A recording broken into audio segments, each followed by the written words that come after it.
Did you attend moratorium steering committee meetings? I attended most of them. And but a good bit of my time was going out to all the small fishing groups and talking to them.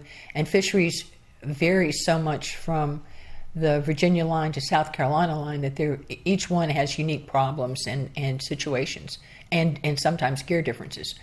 And so I would go out and talk to them and explain what they could do in a rational, reasonable, proactive way to affect fisheries reform.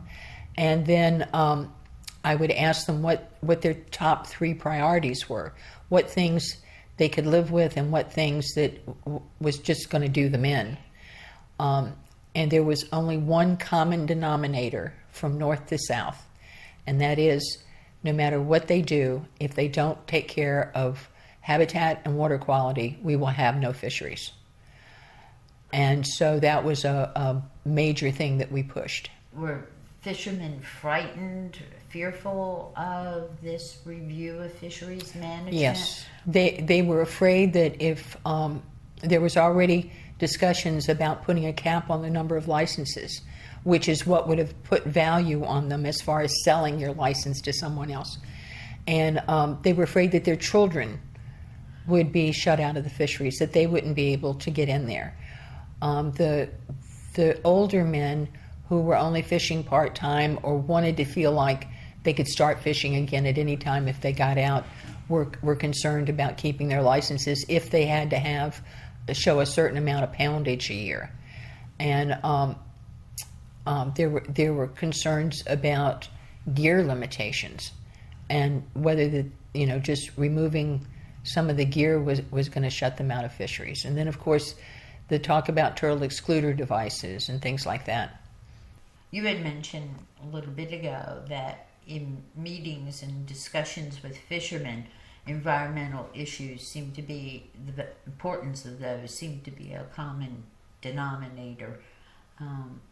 Did the Fisheries Reform Act address that concern? Only lip service.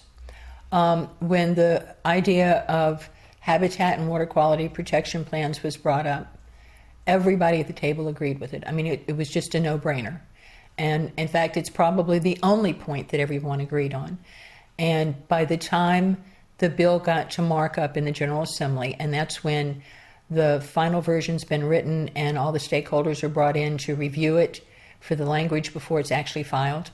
At the table was every major environmental group in the state and the CCA, who was there with 3 lobbyists.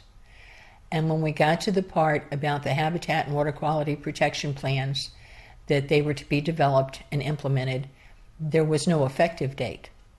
And I said, wait a minute. I said, this doesn't have a hammer.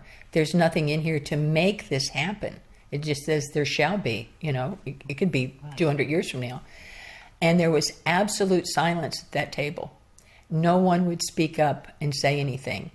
And Bill Holman, who later became head of the Clean Water Trust Fund, was representing one of the environmental groups, and he was sitting directly across the table from me. And I'll never forget the look on his face and how sad he looked. And he looked up and he said, "You're right."